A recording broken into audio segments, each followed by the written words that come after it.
Okay friends, तो आज हम करने वाले हैं एनसीईआरटी के क्वेश्चन को। ठीक है, तो शुरू हो जाते हैं। हम आज कर रहे हैं क्या, एनसीईआरटी के अभ्यास क्वेश्चन। ठीक है, तो आइए पहले मैं इसके लिए आप लोग को इसको बड़ा कर देता हूं ताकि बहुत अच्छे से आपको विजिबल हो जाए।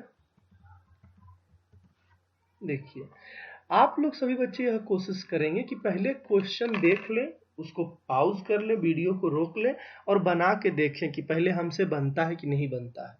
और अगर नहीं बनता है तो फिर हम देख लेंगे आगे, तो मैंने सॉल्व कर ही दिया है। चलिए जी, तो हम शुरू हो जाते हैं। देखिए क्या कह रहा है, वायु में एक दूसरे से 30 सेंटीमीटर पर, थोड़ा इंपॉर्टेंट बात यहाँ लिखा गया है, क्या है, 30 सेंटीमीटर पर जो है रखा गया है दो छोटे आवेशित गोलों को। दोनों आवेशित गोला जो है, आवेशित गोला का चार्ज, आवेश कितना है, तो एक का आवेश है 2 × 10⁻⁷ कूलम और दूसरे का आवेश है 3 × 10⁻⁷ कूलम। ठीक है, और दूरी एक बार फिर से, दूरी कितनी है, 10⁻⁻2 सेंटीमीटर। मैंने क्वेश्चन को इंग्लिश में भी लिख दिया है, बात वही रहेगी, सिर्फ इंग्लिश हिंदी का फर्क है। आइए हम चलते हैं आगे। तो अब देखिए गिवन डेटा क्या क्या है, तो जो चीजें ऊपर थी वही चीजें रह जाएंगी। डिस्टेंस कितना था, 30 सेंटीमीटर, और सेंटीमीटर को मीटर में बदलने के लिए हमने 10⁻⁻2 से मल्टीप्लाई कर दिया है। पहला चार्ज था 2 × 10⁻⁷ कूलम और दूसरा चार्ज था 3 × 10⁻⁷ कूलम। ये हमारे गिवन डेटा हो गए। ठीक है बच्चे, आगे चलते हैं। देखिए अभी इसमें फाइंड क्या करना है, तो हमें पता करना है कि ये जो दोनों Q1 और Q2 आवेश है, इन दोनों के बीच में फोर्स कितना लगेगा, बल कितना लगेगा। तो सबसे पहले सॉल्यूशन में आइए देखते हैं हम। सबसे पहले कूलाम नियम से हम जानते हैं कि कूलाम नियम के अनुसार फोर्स का फार्मूला क्या होता है, तो ये फोर्स का फार्मूला है। और क्वेश्चन ने यह कह भी दिया है कि कहाँ रखा हुआ है, हवा में रखा हुआ है। तो यदि हवा में है तो हम ये जानते हैं कि 1/4πε0 का प्रयोग होगा। अगर मान लीजिए कोई और माध्यम रहता है ना, तो उसके लिए हमने बताया था सापेक्षिक विद्युतशीलता 1/4πε0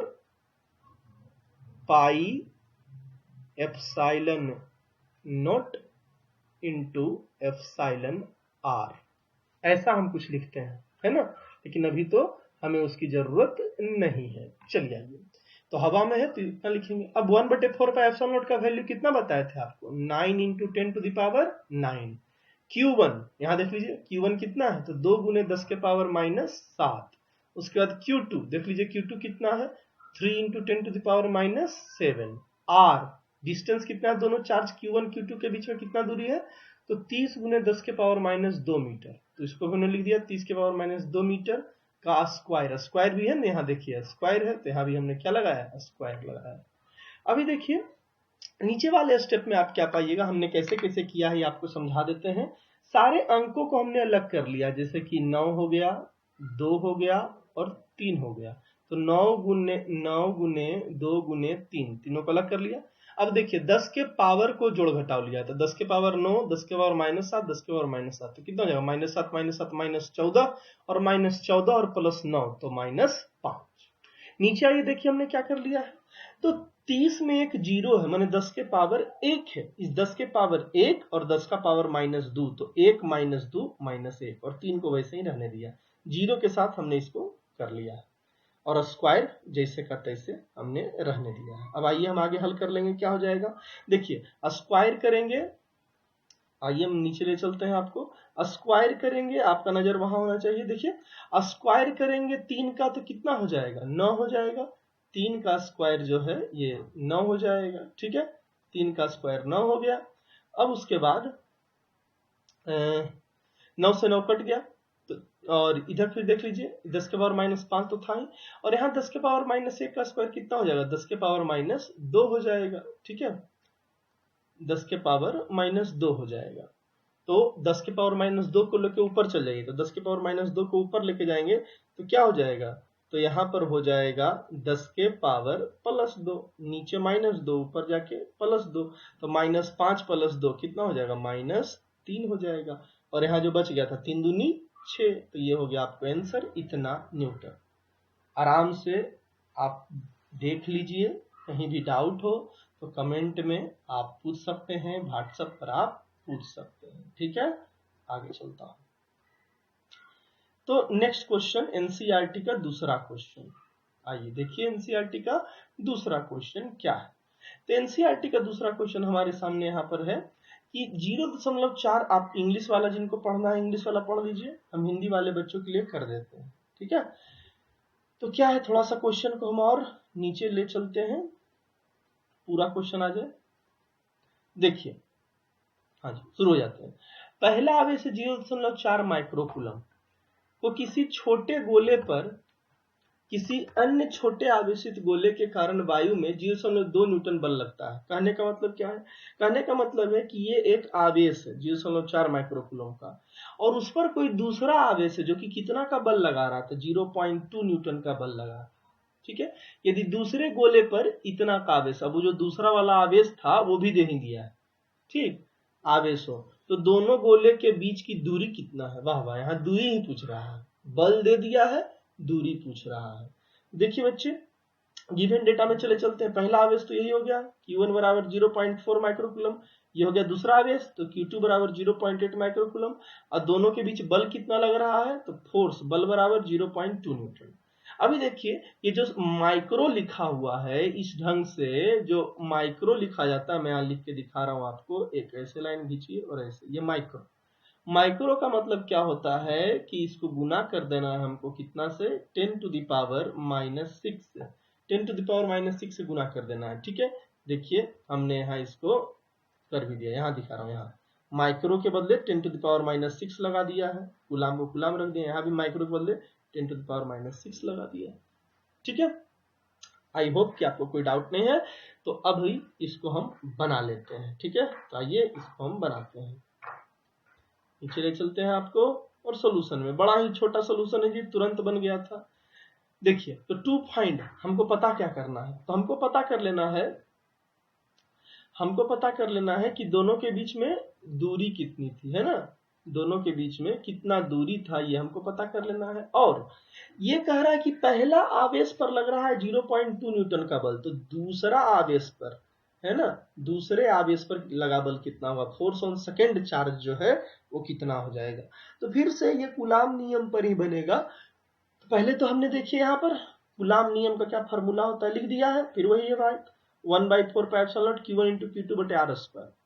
अब कोई बच्चा हमसे यहाँ यह पूछ सकता है कि सर पिछला क्वेश्चन में तो दे दिया था कि वायु है, तब आपने इप्सिलॉन नोट का प्रयोग किया था, यहाँ दिया तो नहीं है कि वायु है। देखिए, जब आपको कुछ नहीं दिया रहेगा तो मान लीजिएगा वायु है या निर्वात है, समझ में आई बात। जब कुछ नहीं दिया रहेगा तो यही मान लीजिएगा।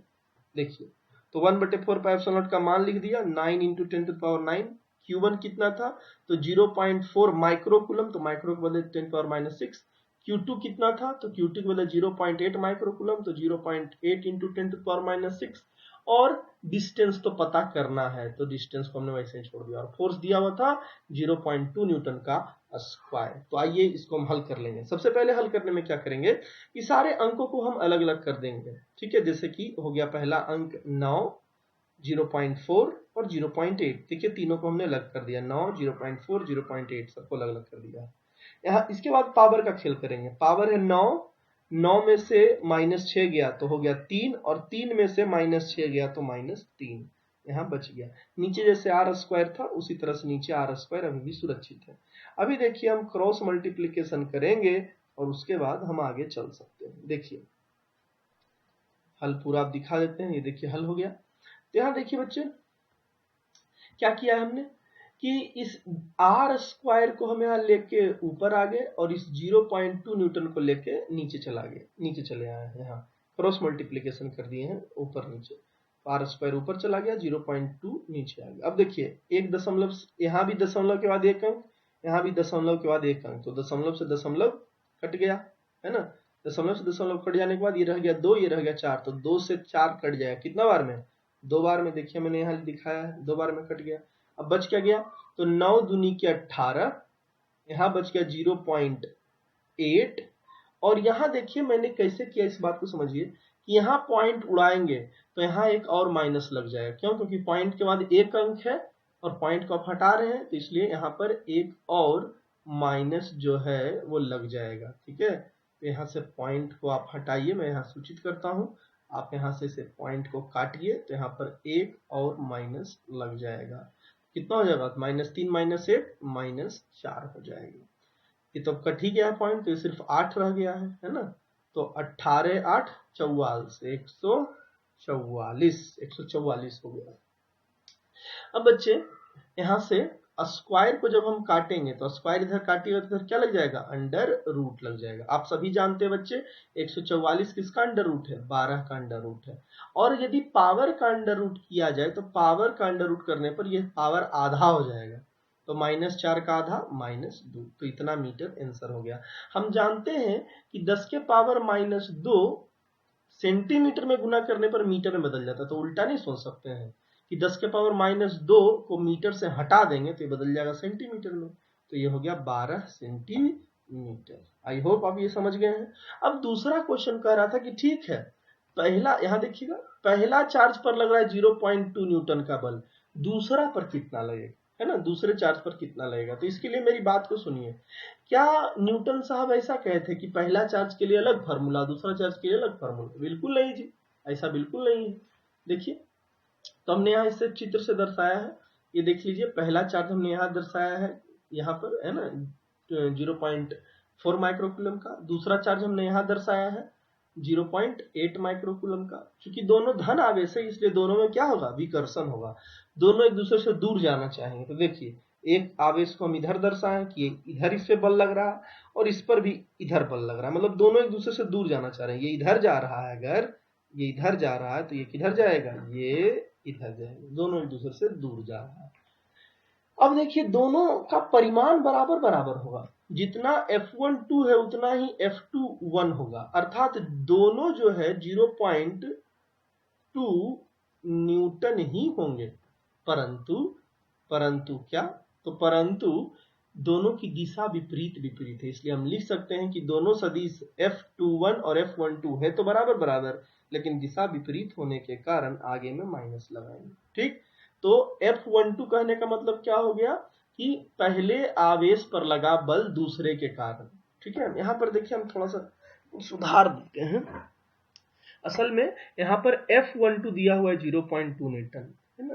F12 वेक्टर, कंप्यूटर पर लिखने में थोड़ा दिक्कत होता है। F12 वेक्टर इतना दिया हुआ है, तो F21 में क्या करेंगे? आगे माइनस लगा देंगे। तो गलती क्या हो गई थी जो हम कह रहे थे, यहाँ पर F12 नहीं, यहाँ पर F21।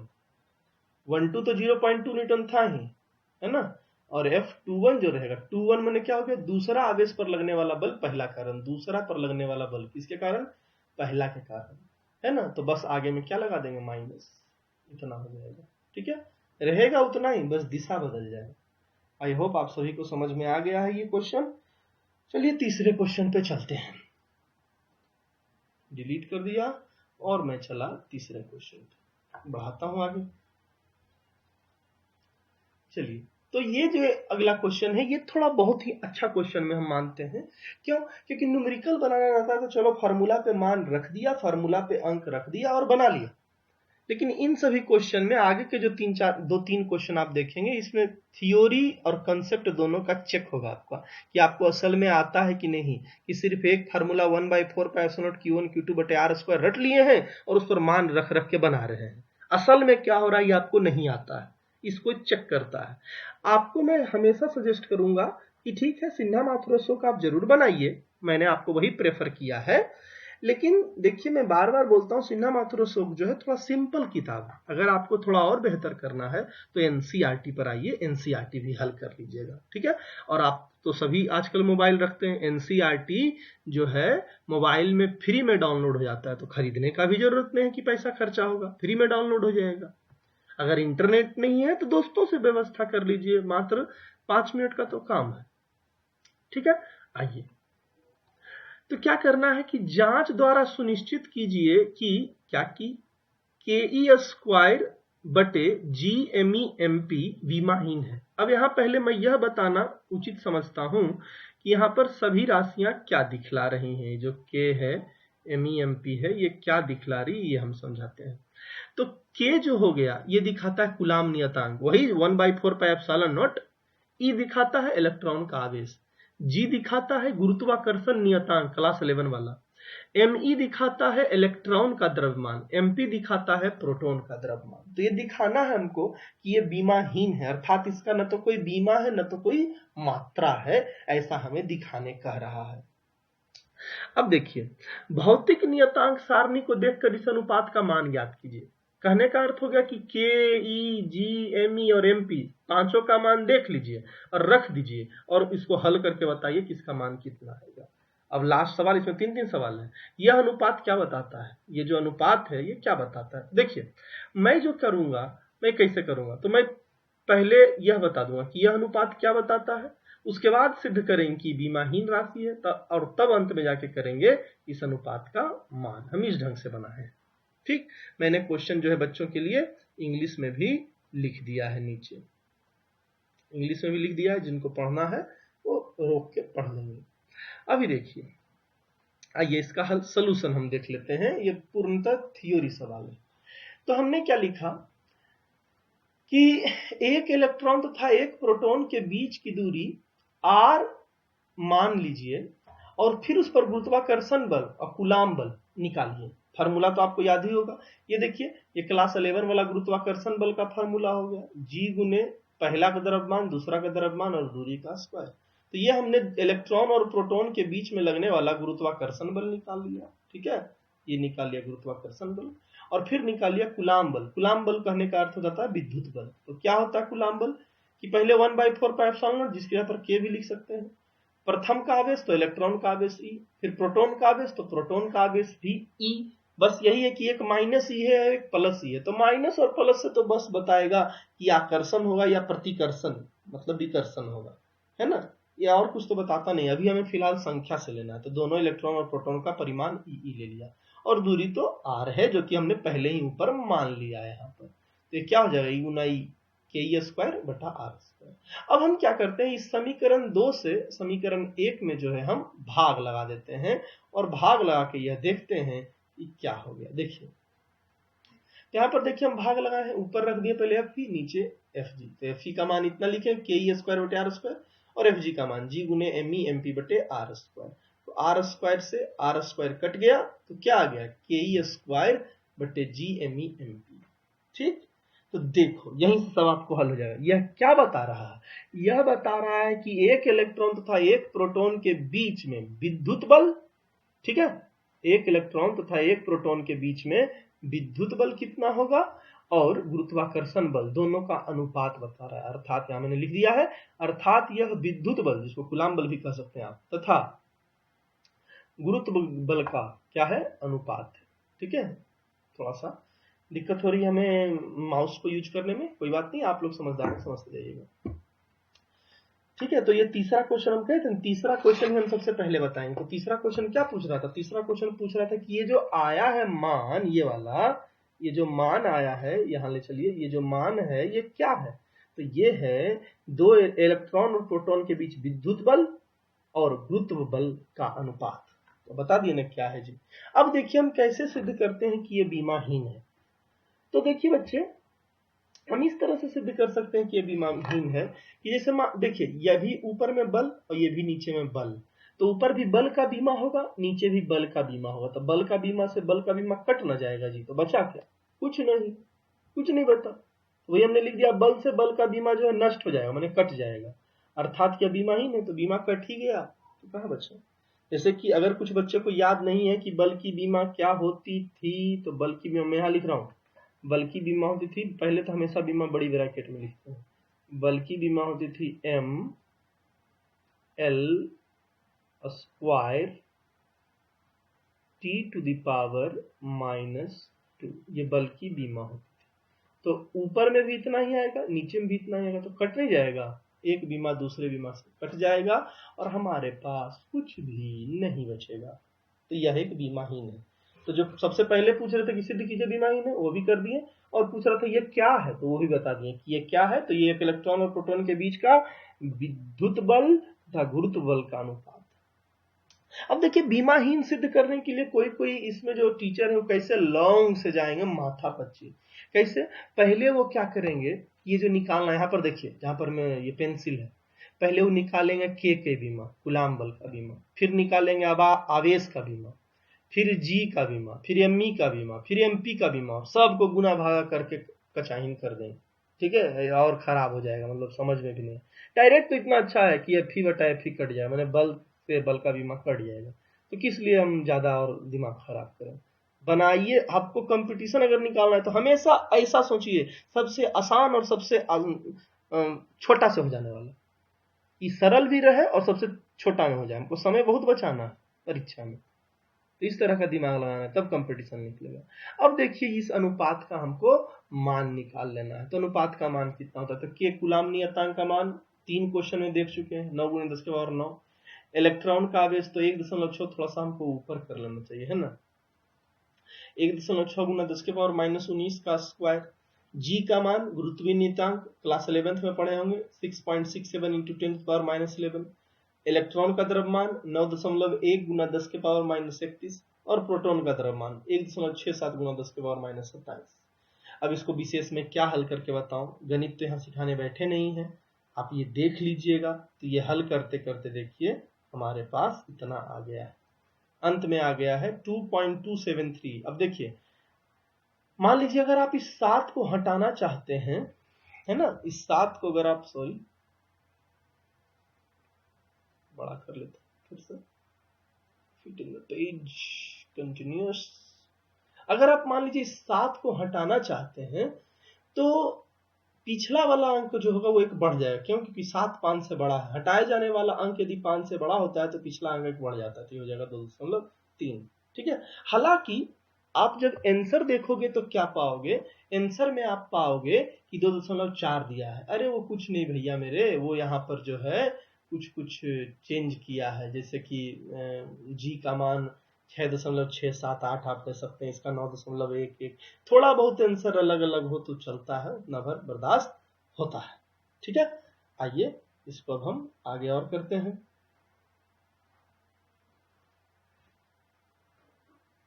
आई होप कि थोड़ा छोटा हो गया है ना, थोड़ा बड़ा कर देते हैं इसको, पेशेंस रखिए। देखिए तो 1.4 को मैंने यहाँ इंग्लिश में लिख दिया है। अब हिंदी वाले बच्चे के लिए देखिए, किसी वस्तु का वैद्युत आवेश क्वांटमीकृत होता है, इस परिकथन का तात्पर्य है, मतलब आवेश का क्वांटाइजेशन हम नहीं पढ़ाए थे आपको, वही पूछ रहा है कि इससे क्या आप समझते हैं। और फिर वहां नीचे पूछता है कि स्थूल अथवा बड़े पैमाने के विद्युत आवेश के व्यवहार करते समय हम विद्युत आवेश के क्वांटमीकरण की उपेक्षा कैसे कर सकते हैं। ये क्या पूछ रहा है, बच्चा को कितना को तो समझ में नहीं आता। चलिए ए नंबर वाला तो समझ में आ भी गया कि क्वांटमीकरण पूछ रहा है ना, तो क्वांटमीकरण हम पढ़ाए थे, है ना, मैंने लिख दिया है कि क्वांटमीकरण का अर्थ है कि आवेश जब भी होगा तो इलेक्ट्रॉन का जो है पूर्ण संख्या का गुणनफल होगा, इंटीग्रल मल्टीपल होगा। अर्थात इलेक्ट्रॉन जब भी एक वस्तु से दूसरे वस्तु में जाएगा तो वो पूर्ण संख्या में रहेगा, 1 इलेक्ट्रॉन, 2 इलेक्ट्रॉन, 10, 20, 30, भिन्न संख्या नहीं होगा, भिन्न में नहीं होगा। भिन्न मतलब दशमलव में नहीं होगा कि 2.3 यहाँ मैंने उदाहरण दिया है, 2.3, 1.5, 10.6 ऐसे करके ये नहीं होता है। ठीक है, आइए मैं आपके लिए एक बार पढ़ देता हूं, आप आसानी से समझ लीजिएगा। इसका यह तात्पर्य है कि किसी भी वस्तु से इलेक्ट्रॉन का आदान प्रदान केवल पूर्ण संख्या के रूप में हो सकता है ना, पूर्ण संख्या। यह संख्या भिन्न संख्या नहीं हो सकती, भिन्न जैसे यहां मैंने दिया। ठीक, तो अर्थात आवेश इलेक्ट्रॉन के आवेश का पूर्ण गुणनफल होता है। ठीक है, और यहां मुझे लिख देना चाहिए था फार्मूला भी अपना, कोई बात नहीं अभी लिख देता हूं, है ना। तो फार्मूला अपना क्या था, Q बराबर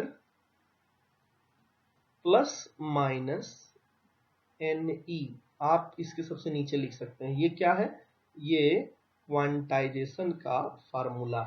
ठीक है, अभी देखिए जब इलेक्ट्रॉन ये देता है तो प्लस लगाएंगे, जब इलेक्ट्रॉन ये लेता है तो माइनस लगाएंगे। n क्या देता है, वही पूर्ण संख्या, कितना इलेक्ट्रॉन लिया दिया गया है, और ये हो गया इलेक्ट्रॉन का आवेश। ये आवेश के क्वांटमीकरण का सूत्र है।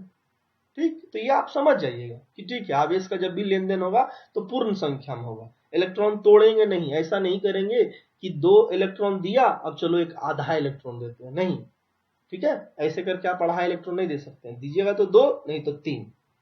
ठीक, अब दूसरा जो क्वेश्चन था भैया हमारा, क्या दूसरा क्वेश्चन था? दूसरा क्वेश्चन था कि बताइए कि क्वांटम किरण को आप सुथुल आवेश में कैसे नेग्लेक्ट कर देते हैं, कैसे उसको कैलकुलेशन में छोड़ देते हैं। अच्छा एक बात बताओ मुझको, मान लो तुम्हारे पास 500 करोड़ रुपया है ना, तुम्हारे पास 500 करोड़ रुपया है और मैंने तुमको कहा कि ये लो मेरी तरफ से 1 रुपया, ठीक है, उससे तो तुम बड़ा अमीर बन गए, ठीक है ना जी, बहुत अमीर हो गया, तुम्हारे पास 500 करोड़ रुपया है और हमने 1 रुपया दिया, तुम बहुत खुश हो जाओगे क्या? तुम कहोगे इसको तो फेंक भी देंगे तो कोई दिक्कत नहीं है, इसमें कोई आप प्रभाव नहीं डाल रहा। वही कहने का मतलब है कि जो बड़ा आवेश होता है उसके तुलना में इलेक्ट्रॉन का आवेश बहुत छोटा होता है, तो मान लो 1.5 इधर उधर हो भी गया तो कोई फर्क नहीं पड़ेगा, है ना। मान लो 2-3 इलेक्ट्रॉन छूट भी गया तो कोई दिक्कत नहीं आएगा कैलकुलेशन में। मान लो आवेश आ रहा था, मैं लिख रहा हूं आपको कुछ, देखिए जरा यहाँ पर, मान लो एक जगह पर आवेश का मान हमको क्वेश्चन में हल करने पर आ रहा था कितना, मान लो ऐसे लिख रहे हैं, कोई ऐसे ही लिख रहे हैं 7.325 ऐसे ही आते जा रहा है, खत्म नहीं हो रहा था, भाग लगा रहे थे खत्म नहीं हो रहा था, गुना 10⁻³ कूलाम। अब ये समझ में आ रहा है तुमको कितना है? 10⁻³ है यहाँ 1000, और इलेक्ट्रॉन में होता है कितना? 10⁻⁻19 होता है, कितना छोटा है 10⁻⁻19, 10⁻+3, अरबों खरबों गुना का अंतर हो गया। 10 पर 19 शून्य इधर और 30 इधर, 10 पर 21 शून्य हो गया, 10 पे 21 शून्य हो सकता है, कितना दुम पद्दुम का अंतर हो गया। तो यहां पर मान लो यार, हटाने के लिए, कैलकुलेशन को छोटा करने के लिए, नंबर को छोटा करने के लिए, मान लो कि हम यहां से इतना दूर को काट ही दिए कि हटाओ, इतना को नहीं लिखेंगे, हम सीधे इतना लिख देंगे, 7.3 गुना 10⁻³ कूलम, ऐसा हमने लिख दिया। तो क्या है, हमने यहाँ कुछ को नहीं छाट दिया कि कितना इलेक्ट्रॉन छट गया, बोलो तो भागा लग के आ रहा था कि नहीं आ रहा था, लेकिन हमने छोड़ दिया यार कि इतना छोटा मोटा कैलकुलेशन में हटा देने से अंतर नहीं पड़ेगा। यहाँ हम क्वांटाइजेशन को नेग्लेक्ट कर दिए हैं, हालांकि गलती हम कर रहे हैं, उतना को क्यों हटा रहे हैं, आ तो रहा था उतना भाग लगाने पर। तो कैलकुलेशन को आसान करने के लिए ऐसा करते हैं, उससे कोई बहुत बड़ा फर्क नहीं पड़ता है। ठीक है, तो हमने यहाँ लिख दिया, बड़े पैमाने की आवेश की तुलना में इलेक्ट्रॉन का आवेश सूक्ष्म होता है, बहुत छोटा होता है इलेक्ट्रॉन का आवेश बड़े पैमाने की आवेश की तुलना में। इस कारण कैलकुलेशन में हम आवेश को कंटिन्यूअस मान लेते हैं। ठीक है, अब इस शब्द का मतलब समझो, हो सकता है कुछ बच्चे को समझ में नहीं आए कि आवेश को हम कंटिन्यूअस मान लेते हैं, इसका अर्थ क्या हुआ। लिखा है ना, इस कारण कैलकुलेशन में हम आवेश को कंटिन्यूअस मान सकते हैं, इसका अर्थ क्या हुआ। जैसे हम आवेश को माने क्वांटमीकृत है, क्वांटमीकृत कहने का मतलब टुकड़ा टुकड़ा में है, जब होगा तो 1 इलेक्ट्रॉन, 2 इलेक्ट्रॉन, 3 इलेक्ट्रॉन, 4 इलेक्ट्रॉन, है ना। 1.5 इलेक्ट्रॉन पर आप नहीं जा सकते, आप लगातार नहीं है, सीढ़ी पर है, 1 इलेक्ट्रॉन रहिए, नहीं तो दूसरा पर जाइए, नहीं तो तीसरा पर जाइए। लेकिन जब आप इस तरह से करके नेग्लेक्ट करने लगते हैं, इतना मान को आप छाट दिए, तो आप कंटिन्यूअस मान रहे हैं, है ना।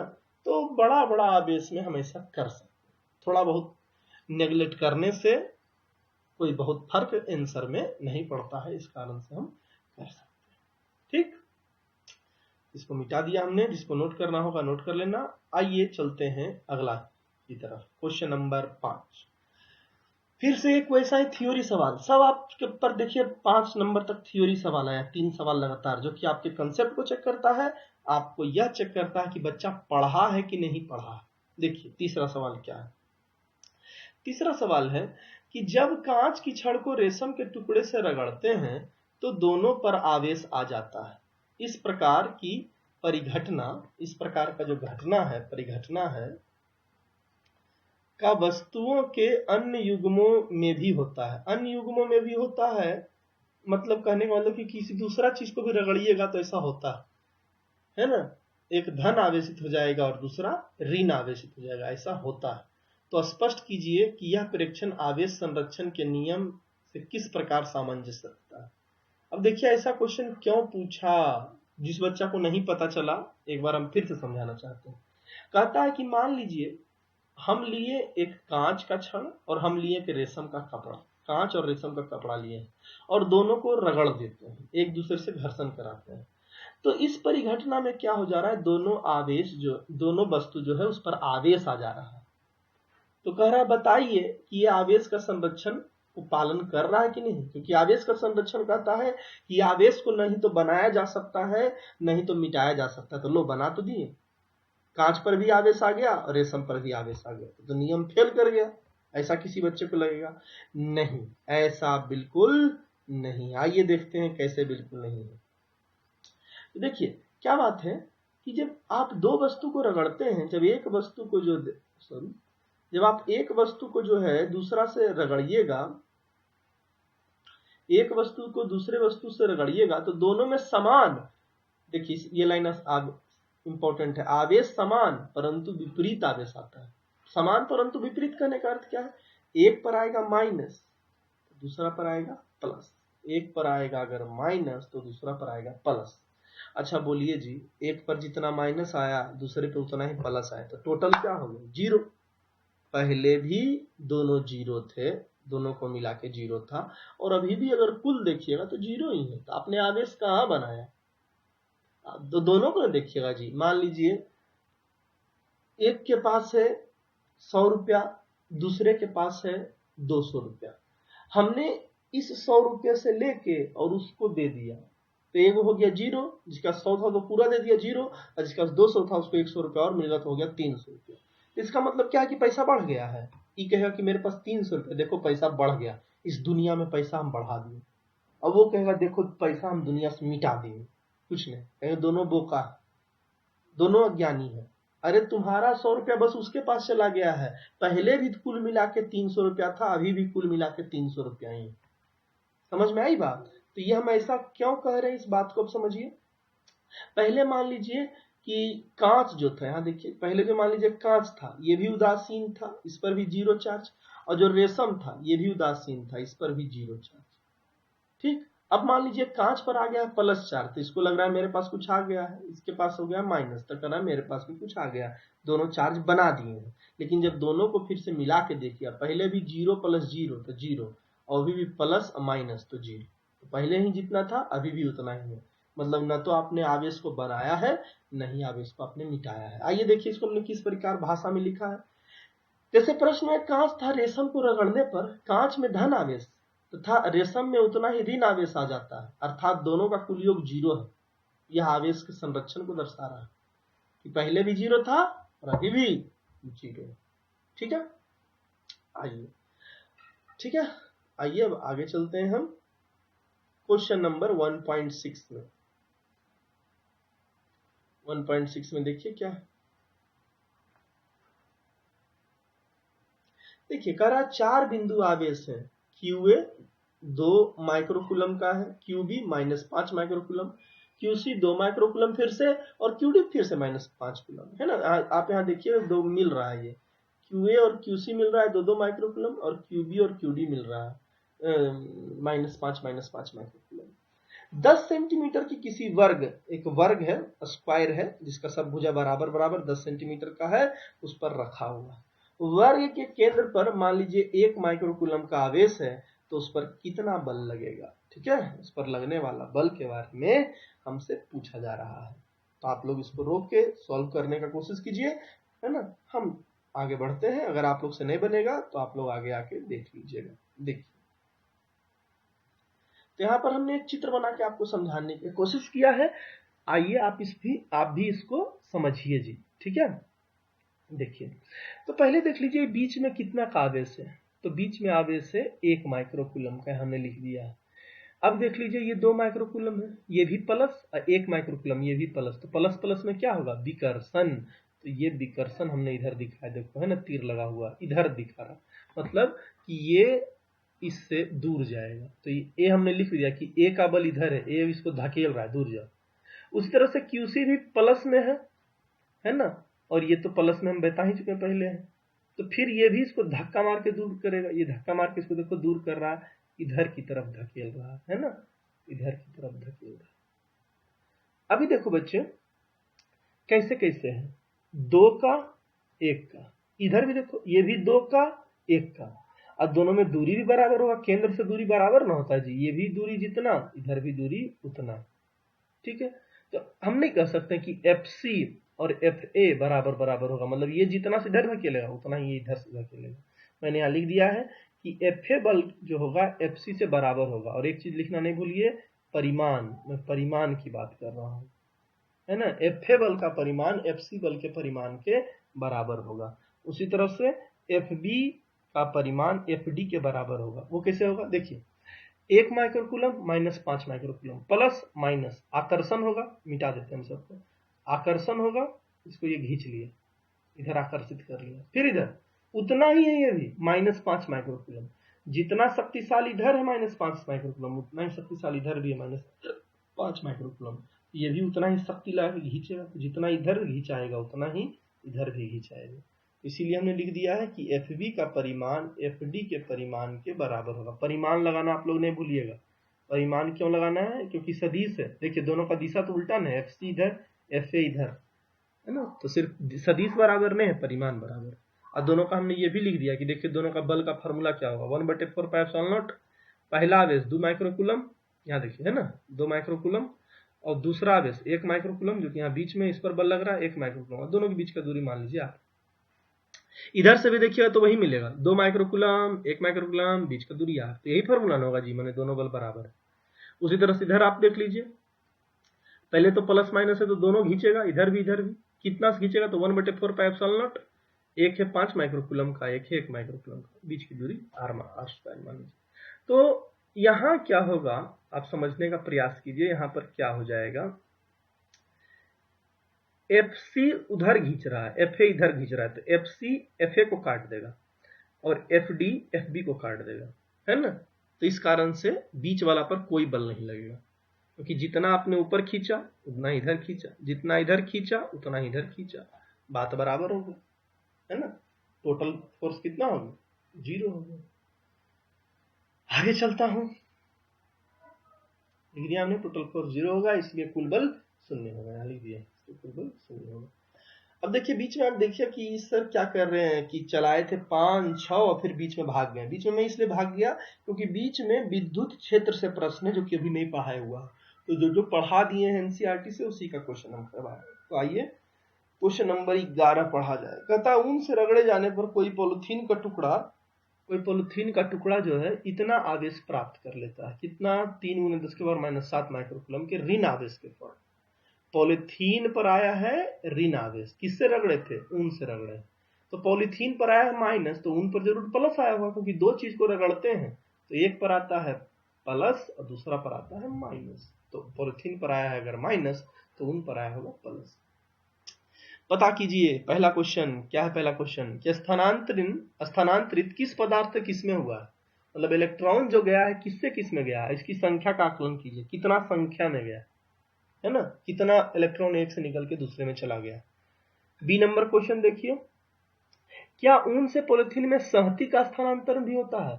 अब मैं भी जब हिंदी पहली बार शुरू किया था पढ़ाना तो मुझे पता ही नहीं था भैया सहती क्या है। भैया सहती का मतलब होता है द्रव्यमान, है ना, बस है सिंपल चीज, बस वर्ड नया है। सहती का मतलब द्रव्यमान है, क्या द्रव्यमान भी है गया इधर से उधर, क्यों नहीं गया, जो इलेक्ट्रॉन गया है तो अब इलेक्ट्रॉन में द्रव्यमान है ना जी, तो हुआ है द्रव्यमान भी स्थानांतरित। तो आइए इसको हम बना लेते हैं। पहले मैं ही आपको बता देता हूं कि देखिए पॉलिथीन का टुकड़ा जो है ऋण आवेशित हुआ है, और ऋण आवेशित कौन होता है, जो इलेक्ट्रॉन लेता है, अर्थात इलेक्ट्रॉन ऊन से पॉलिथीन में गया है, पॉलिथीन चूंकि माइनस हो गया है इसलिए पॉलिथीन इलेक्ट्रॉन लिया है, ठीक है। आइए ठीक है, तो पहले ही बता दिया कि इलेक्ट्रॉन कहां से कहां गया है, ऊन से पॉलिथीन में। अब आइए इलेक्ट्रॉन की संख्या का गणना कर लेते हैं, कितना हो जाएगा। तो मान लीजिए इलेक्ट्रॉन की संख्या n है और क्वांटमीकरण का सूत्र लगा दीजिए, Q बराबर n, ठीक है। आवेश कितना का आया है ऊपर ही देख लिए, 3 × 10⁻⁷ का, n तो निकालना है इलेक्ट्रॉन की संख्या, और E इलेक्ट्रॉन का आवेश आपको पता है। अब इधर से ले जाके इधर ये गुना में है, नीचे जाके इधर क्या हो जाएगा, भागा में हो जाएगा। तो n बराबर 3 × 10⁻⁷ भागे इतना, लिख दिया n बराबर 3 × 10⁻⁷ भागे इतना। गुलाम से गुलाम भैया कट गया, बस अब कैलकुलेशन है यार, 3/1.6 हो गया। यहाँ नीचे -19, ऊपर जाके +19, तो 19 में से यहाँ -7 ना है जी, तो -7। दशमलव काटा, दशमलव का 1 अंक है तो एक शून्य लगा दिया, तो हो गया 30/16, और यहाँ 19 में से 7 गया तो 12। 30/16 आप करके देख सकते हैं, आ जाएगा 1 कितना 87, 1.87 आ जाएगा। ये बन गया, इतना इलेक्ट्रॉन गया है। अब वही जो कह रहे हैं, हाँ, इलेक्ट्रॉन से स्थानांतरित होने पर सहती मतलब द्रव्यमान भी स्थानांतरित होता है। हाँ, इलेक्ट्रॉन जाएगा तो अपना वजन छोड़ देगा, इलेक्ट्रॉन में भी तो कुछ भार है, तो कुछ लेके गया। तो ये पूछ रहा था बस हाँ या ना में सवाल, लेकिन हमने इसको आगे बढ़ के बना भी दिया कि कितना द्रव्यमान गया। अगर मान लीजिए ऊन में इलेक्ट्रॉन गया है तो ऊन में इलेक्ट्रॉन का कितना द्रव्यमान भी चल गया, तो सीधे द्रव्यमान बराबर कितना लिख सकते हैं, तो इलेक्ट्रॉन की संख्या गुना इलेक्ट्रॉन का द्रव्यमान। एक इलेक्ट्रॉन रहता तो एम ई, एन इलेक्ट्रॉन है तो एन गुना एम ई। अब एन तो ऊपर ही हम निकाल लिए, यहाँ देखो तो लिख दिया 1.8 इतना इलेक्ट्रॉन गया है। और इलेक्ट्रॉन का द्रव्यमान कितना होता है, इतना होता है, सब रट लीजिए इलेक्ट्रॉन का द्रव्यमान वगैरह कितना होता है, दोनों को गुना कर दिया, भैया मेरे आंसर आ गया। ठीक है, इतना द्रव्यमान इधर से उधर गया है। आगे चला जाए। ओके बच्चों, लेट्स मूव। चलिए, थकना नहीं है ना। अब तक तो बहुत बच्चा वीडियो भी लगता है छोड़ दिया होगा, लंबा वीडियो बन जा रहा है, कोई बात नहीं, आप देखते रहिए। क्लास में तो 1 घंटा पढ़ते थे, ठीक, मन करे तो आधा घंटा करके देख लो। तो इसी को हल कर दिया यार। दशमलव को हमने 1 अंक इधर लाया है, तो 1 अंक इधर लाने पर 1 अंक प्लस होगा, तो -15 + 1 -14 हो गया। ठीक, नो टेंशन। अब देखिए क्वेश्चन नंबर 12। क्वेश्चन नंबर 12 बहुत ही अच्छा सवाल है, ध्यान से पढ़ेंगे कि 2 विद्युत रोधी आवेशित तांबे के गोले ए तथा बी के केंद्रों के बीच की दूरी 50 सेंटीमीटर है। 2 तांबा का गोला है ए तथा बी, दोनों के बीच की दूरी है 50 सेंटीमीटर। यदि दोनों गोले को पृथक पृथक इतना आवेश दिया गया है, दोनों पर इतना है, दोनों पर बराबर बराबर 6.5 × 10⁻⁷ कूलम, और इसमें पारस्परिक स्थिर वैद्युत प्रतिकर्षण बल कितना होगा, मतलब कितना बल से दोनों पर तो समान न है जी, दोनों पर इतना ही है, प्लस प्लस में है ना, ये भी प्लस में, पहला पर भी प्लस, दूसरा में प्लस, इतना ही दोनों पर, तो समान आवेश दोनों पर है तो प्रतिकर्षण ही होगा, मैंने दूर जाएगा। समान मतलब क्या, दोनों पर प्लस प्लस है, अंक समान की बात नहीं कर रहे हैं, अंक समान की बात नहीं कर रहा हूं, ठीक है। यहाँ पर आगे में प्लस नहीं लगा हुआ है जी, नहीं कुछ लगा हुआ मैंने आगे में, क्या है, नहीं कुछ लगा हुआ मैंने आगे में प्लस है, तो दोनों पर इतना ही आवेश है, प्लस प्लस में है, तो प्लस प्लस के कारण प्रतिकर्षण होगा। कहता है निकालो प्रतिकर्षण का बल कितना होगा, आसान है। कहता है गोलों के बीच की दूरी की तुलना में गोले ए और बी की त्रिज्या नगण्य नहीं, इसका मतलब कुछ नहीं, सीधे कह रहा है कि त्रिज्या ज्यादा मत मान लो, है ना। अब त्रिज्या से क्या कंसेप्ट है कि मान लो एक बॉल यहाँ बड़ा है और एक बॉल यहाँ बड़ा है, तो बच्चा कंफ्यूज हो सकता है कौन सा दूरी ले, कि बॉल से यहाँ का दूरी कि बॉल से केंद्र का दूरी, तो इतना दूरी और जुट नहीं जाएगा जी, अगर बॉल बड़ा बड़ा रहेगा तो इतना दूरी और जुटेगा केंद्र से त्रिज्या। तो कह रहा है वो सब मत मानो, तो वो सब छोड़ो, सिंपल से हल करो। तो देखो पहले पहला क्वेश्चन बना लेते हैं, दूसरा क्वेश्चन पढ़ ही लो। यदि प्रत्येक गोले का आवेश दुगना कर दिया जाए और गोले के बीच का दूरी आधा कर दिया जाए, तो बताइए अब आप बल कितना लगेगा, वो भी बना देंगे, दोनों बना देंगे। चलो, तो गिवन डेटा सब हमने लिख दिया है, हम तो पहले ही कहते हैं गिवन डेटा लिख लिख के बनाओ, आसान होगा। पहला आवेश इतना, दूसरा आवेश इतना, और दोनों के बीच की दूरी 50 सेंटीमीटर। सेंटीमीटर को मीटर में कन्वर्ट करने के लिए हमने 10⁻⁻2 से गुना कर दिया है। निकालना है पहले बल, और फिर बी क्वेश्चन में थोड़ा सा दूसरा बल निकालना है, जब आवेश दोनों पर दुगना और दूरी आधा हो जाए। तो मेरे प्यारे बच्चों कोई टेंशन नहीं है, ये कूलाम बल का हमने फार्मूला लिखा, अब तो कहिएगा हम भी रट लिए सर। अब देखो दोनों आवेश तो बराबर बराबर है, इतना इतना ही, तो सीधे Q² काहे लिख दें, EV बराबर Q²। ठीक, लिखिए मान जी 1/4πε का मान 9 × 10⁻9, पहला आवेश इतना, दूसरा आवेश उतना ही, दूरी 50 सेंटीमीटर, सेंटीमीटर को मीटर में कन्वर्ट करने के लिए 10⁻⁻2 से गुना किए, और हमने उसका स्क्वायर है यहाँ फॉर्मूला में, तो स्क्वायर किया। ठीक, जरा सांस ले लें, देखिए, आओ चलो करना आगे प्रारंभ करते हैं। ठीक है, वहां तक तो कर दिया था हल। अभी देखो आगे हल कर दिया है, क्या क्या कोई दिक्कत तो नहीं होना चाहिए आपको। सब संख्या को एक जगह, 9 यहाँ, 6.5 फिर 6.5। याद रखिए 9 में से 7 गया -7, तो 9 में 7 गया तो 2, और 2 में से फिर -7 गया तो 2 -7 -5। ठीक, नीचे एक जीरो काटेंगे तो यहाँ 10 के पावर +1, 1 में से -2 गया तो -1, यहाँ बच गया 5, 5 का स्क्वायर। 5 का स्क्वायर मैंने 5 दो बार गुना, और 10 के पावर -1 का स्क्वायर मैंने 10 के पावर -2। 5 से 65, 13 × 5 = 65, यहाँ भी 13 × 5 = 65, दशमलव वही से रह गया। गुना कर दो यार सीधे, 9 1.3 1.3, और 10 के पावर -2 ऊपर गया तो 10 के पावर +2, -5 + 2 -3, तीनों को गुना करके देख लिया तो 15.21 गुना 10 के पावर -3 न्यूटन। एक अंक इधर ले आइए तो क्या कहते हैं, +1 कर दीजिएगा, हो गया answer. This is our answer. ए नंबर क्वेश्चन हमारा बन गया। अब बोलते बोलते थक जा रहे हैं, क्वेश्चन बनवाने में बहुत बोलना पड़ता है यार। चलो दूसरा बनाते हैं। बी नंबर, बी में क्या कह रहा था, देखो जैसे जैसे कह रहा था वैसे वैसे ही हम लिखे हैं। अब कोई कोई लड़का क्या होगा कि Q1 कितना हुआ दिया हुआ था, ऊपर देखो दिया हुआ था ना जी कुछ, यहाँ 6.5 × 10⁻², तो कहेगा कि इसको दुगुना करेंगे, दूरी को आधा करेंगे, 50 सेंटीमीटर को 25 सेंटीमीटर करेंगे, अब फिर पूरा हल करेंगे।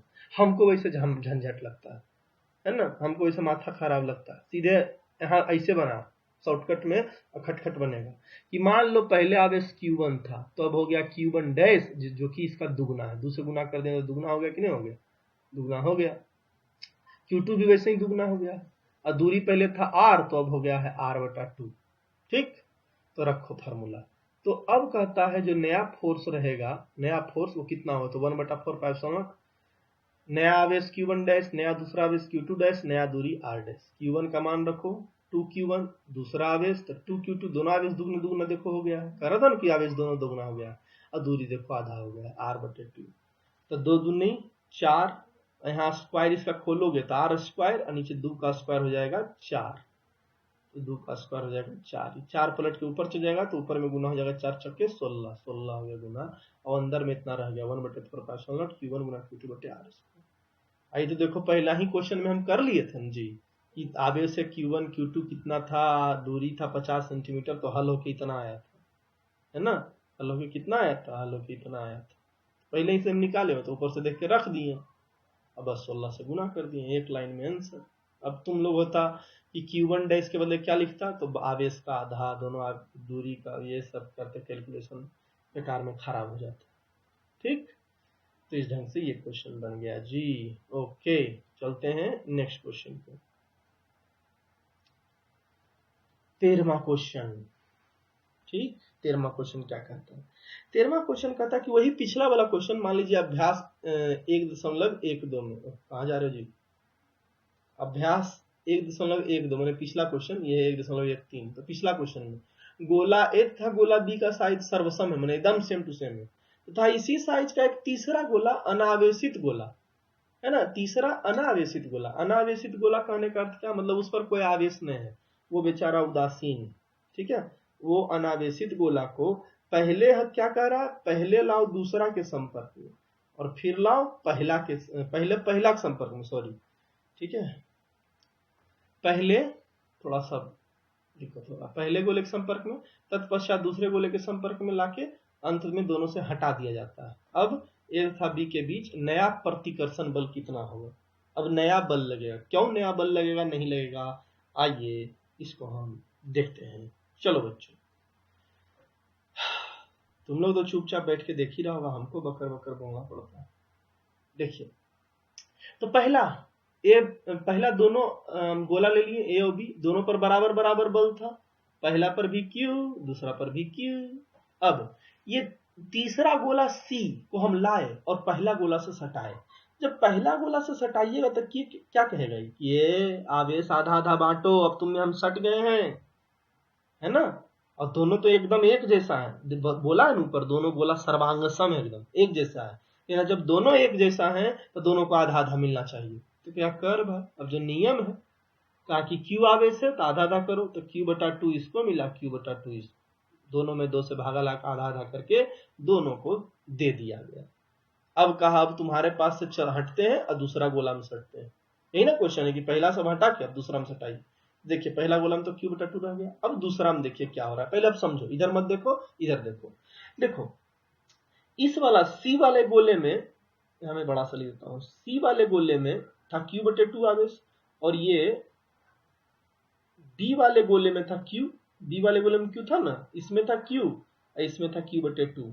तो q बटे 2 और q जुट के कितना आ गया, 3q बटे 2। तो फिर तो ये दोनों वही कहेगा आंसर है कि ये दोनों सटे हैं, तब आधा आधा कर। तो पहले पूरा आवेश हमने जोड़ दिया कि चलो भैया कुल संपत्ति इतना हो, लो तुम्हारा इतना मेरा इतना, तो कुल संपत्ति इतना हो गया। अब दोनों आधा आधा बांट लेते हैं कुल संपत्ति का। ठीक है, मैं डिलीट कर रहा हूं ये जो भी मार्क किया हमने, और देखते हैं नीचे फिगर बना के इसे हमने बहुत अच्छे से आपको समझाने की कोशिश किया। इसका आधा आधा दोनों को मिलेगा, तो q बटा 3q बटे 2 था, 3q बटे 2 इसका आधा कर दो, तो नीचे 2 में दोनों गुना हो गया, 3q बटे 4 दोनों को इतना इतना मिल जाएगा, है ना। तो इसको भी मिला 3q बटे 4, इसको भी मिला 3q बटे 4।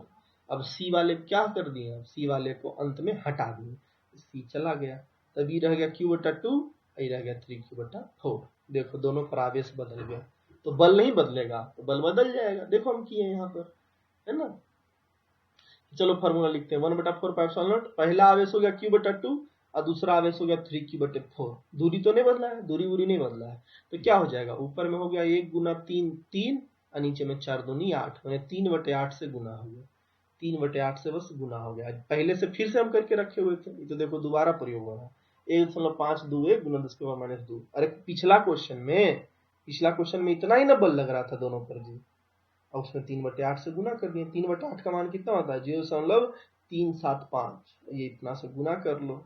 ठीक है, कॉपी कलम पर गुना कर लोगे आप, तो आपको आंसर इतना। ठीक, अभी नीचे हमने लिखा है स्टूडेंट क्वेश्चन, मतलब स्टूडेंट किसी ने हमें भेजा था, उसको हम करते हैं। और उसने यह भी बताया था कि सर यह सिन्हा माथुर अशोक का सोल्ड एग्जाम्पल है, मतलब बना बनाया है, लेकिन हमको समझ में नहीं आया है सर। देखिए तो उन प्यारे बच्चे के लिए मैं ये क्वेश्चन बनाता हूं। कह रहा है किसी आवेश Q को दो भाग में किस अनुपात में विभाजित करेंगे ताकि इसके निश्चित दूरी पर के बीच प्रतिकर्षण वैद्युत बल का मान महत्तम हो। मतलब एक Q आवेश है, इसको ऐसा दो खंड में तोड़ो कि लगने वाला बल महत्तम हो जाए। ठीक, तो ये क्वेश्चन सचमुच में बहुत अच्छा है, उन्होंने अच्छा क्वेश्चन पूछा है, क्योंकि यहाँ कैलकुलस का थोड़ा प्रयोग होगा। देखिए यहाँ पर हम कुछ माने हैं, क्या माने पहले देखिए, कि माना कि एक आवेश छोटी Q हो गया, तो बाकी बचा हुआ दूसरा आवेश क्या हो जाएगा, उसी Q बड़ा Q को न तोड़ना था, तो एक Q आप इसमें से निकाल लिए, तो घटा दीजिए Q माइनस Q, जो बच गया वो हो गया। तो दो आवेश हुआ, एक Q माइनस Q, समझ गए ना। पहला आवेश हमने लिया Q, तो बच कितना गया, तो घटा दीजिए Q में से Q घटा दीजिए, इतना हो जाएगा। और इनके बीच की दूरी को R मान लो, उससे तो हमें कुछ मतलब है नहीं, ये सब कह दिया क्वेश्चन की दूरी निश्चित।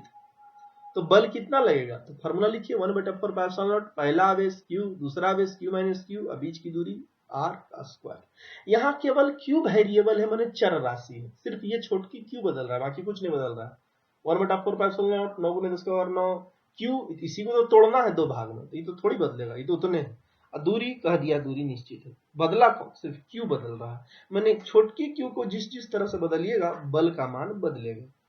तो F का मान महत्तम करने के लिए क्या हम करेंगे कि DF माने बल को Q के सापेक्ष अवकलन करेंगे, डिफरेंशिएशन करेंगे, इसको 0 के बराबर कर देंगे। ठीक, देखो तो हम करते हैं DF बटा DQ, तो हम जानते हैं कि जो निश्चित मान है उसको बाहर निकाल लिया जाता है, तो 1 बटा 4 पाई एप्सिलॉन नॉट भी कांस्टेंट था, 1 बटा R स्क्वायर ये भी कांस्टेंट था, दूरी नहीं बदल रही, तो सबको निकाल दिया। अरे नीचे में R स्क्वायर था ना भैया, भागा में निकाल दिया, बच क्या गया, तो D बटे DQ, Q के सापेक्ष अवकलन करेंगे किसका, जो ऊपर में था, फिर से दिखाता हूं, बस इसका Q गुना माइनस Q गुना माइनस Q, क्योंकि ये जो पूरा राशि है ये बदलने वाला है, क्योंकि इसमें छोटकी Q, ये सब जो इधर गुना में है, इधर सॉरी, ये सब इधर जाके 0 से भाग लगेगा और खेल खत्म, 0 से भाग लगने पर ये लोग भी 0, तो बच सिर्फ इतना गया, D बटे DQ, Q गुना Q माइनस Q। देखिए अभी हम डिफरेंशिएशन अवकलन कर नहीं रहे हैं, बस ब्रैकेट को तोड़ रहे हैं, Q गुना Q, अब Q माइनस Q तो Q स्क्वायर। अब कलन करेंगे तो Q तो कांस्टेंट है जी, कांस्टेंट राशि को छोड़ दिया। Q का डिफरेंशिएशन Q के सापेक्ष क्या होगा, 1 होगा, तो 1 को लिखने से क्या फायदा, छोड़ दिया। अब Q स्क्वायर का माइनस के जगह पर माइनस लिख दिया। Q स्क्वायर का डिफरेंशिएशन तो हम लिखे थे घात को, पावर को आगे लिखे थे, पावर जो 2 था उसको आगे लिख दिया। अब पावर में घटाइए तो 2 में से 1 घटाए 1 लिखना क्या जरूरी, ठीक। अब इधर 2Q जो माइनस में इधर जाएगा तो प्लस में जाता, तो 2Q बराबर कैपिटल Q, तो 2Q बराबर कैपिटल Q, इधर 2 से भागा लगेगा तो Q बराबर क्या हो जाएगा, Q बटे 2। मतलब कि जो पूरा बड़ा वाला आवेश Q था उसको आधा तोड़ देना है, ठीक है। तो पहला आवेश आधा तो दूसरा आवेश भी आधा, अर्थात आवेश को आधा आधा करना होगा, ठीक है, तब जाके बल क्या होगा, महत्तम होगा। लास्ट सवाल, किसी समबाहु त्रिभुज के शीर्षों पर समान परिमाण Q के समजातीय बिंदु आवेश स्थित है। त्रिभुज के केंद्रक पर स्थित आवेश स्मॉल q पर परिणामी विद्युत बल ज्ञात करें। त्रिभुज का प्रत्येक भुजा की लंबाई a मान लो। ये भी उसी तरह क्वेश्चन है, बकवास क्वेश्चन। देखो इधर एक आवेश यहां मान लो q, एक आवेश यहां मान लो q, एक आवेश यहां मान लो q। अब मान लो इसका जो केंद्रक है उस पर एक छोटी आवेश, छोटी q हो सकता है, आपको नहीं दिख रहा, यहां लिखा हुआ छोटी q। अब देखो सब प्लस प्लस है, तो ये प्लस विकर्षण इधर आएगा बल, ये प्लस ये प्लस, तो इसमें भी क्या होगा, विकर्षण मतलब इस धक्का देकर दूर मारेगा। फिर यहाँ ये प्लस और ये प्लस, तो ये भी क्या करेगा, धक्का मार के दूर करेगा। तो 3 बल इस पर लगा, 1F 2F 3F, 3F लगा, 1 2 3। हम क्या करते हैं, आइए पहले इस F को और इस F को जोड़ देते हैं। तो सदिश को जोड़ने का नियम आप सभी को आता है। अब देख लीजिए इन दोनों के बल बीच में बल कितना हो जाएगा। तो यहाँ देखो बच्चे, जो टोटल एंगल है ये पूरा घूम जाने पर 360 डिग्री है कि नहीं, 360 डिग्री। तो इसको 3 बराबर बराबर भाग में बांटिए, क्योंकि तीनों एकदम सेंटर पर लग रहा है। तो ये भी 120 डिग्री, ये भी 120 डिग्री, ये भी 120 डिग्री, 12 36, 120 डिग्री में बांट दिए। तो ये दोनों F और इस F दोनों को हम जोड़ रहे हैं। आइए जोड़ते हैं। तो मान लीजिए तीनों F इतना ही हो जाएगा, 1/4। कैसे लिख देंगे जरा समझ लो कि देखो तीनों सब बल कितना हुआ, एक आवेश Q, दूसरी आवेश छोटी q, तो Q गुना Q। अब बीच का दूरी हम सेंटर से लेके यहाँ तक का दूरी r मान लो, तो r का स्क्वायर। तीनों तो वही ना हो जाएगा, तीनों में एक कैपिटल Q एक छोटी q, एक कैपिटल Q एक छोटी q, एक कैपिटल Q एक छोटी q, सब में दूरी r r r।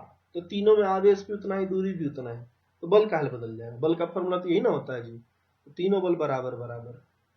अब देखिए मैं जो बात कर रहा था किस चीज की, कि ये दोनों बल को जोड़ते हैं। तो देखिए फार्मूला ये होता है, पहला बल का स्क्वायर पहला बल, दूसरा का स्क्वायर फिर दूसरा उतना है, 2 गुना पहला दूसरा कॉस थीटा।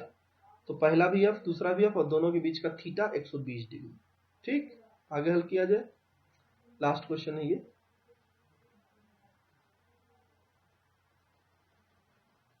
तो cos x पहले F गुना F हो गया F स्क्वायर, cos 120 डिग्री होता है -1/2, 2 से 2 कट गया और प्लस माइनस हो गया, माइनस क्या हो गया, minus F square, minus F square plus F square cut गया, बच गया क्या, अंडर रूट F स्क्वायर, है ना, अंडर रूट F स्क्वायर बच गया। तो अंडर रूट से स्क्वायर कट जाएगा, ये हो गया F।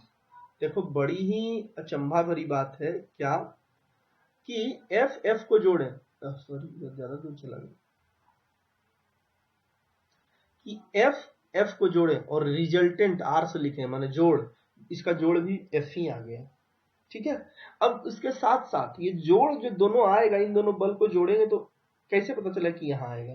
तो हम जानते हैं जब दोनों बल बराबर बराबर रहे, इस बात की मैं चर्चा कर रहा हूं कि दोनों बल जब बराबर बराबर रहे तो वो जुट के बिल्कुल बीचों बीच में आते हैं।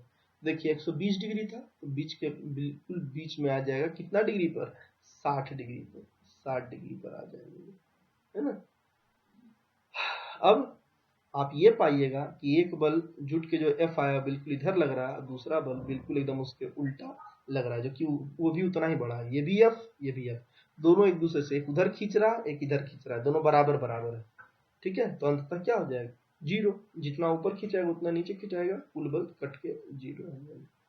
तो यहाँ पर भी कितना लगेगा, 0 हो जाएगा, कि कुल बल कितना होगा, 0 हो जाएगा। ठीक, देखिए इसको मैंने एक तरीके से लिखा भी है कि R बराबर F के द्वारा तीसरा F नष्ट हो जाएगा। 2 गो तो पहले जुट गया है, 2 गो जुट के R बराबर F आया है, और ये तीसरा को नष्ट कर देगा, तीसरा के ठीक ये उल्टा है, इसको नष्ट कर देगा। थैंक्स ऑल बच्चों, ये हमारा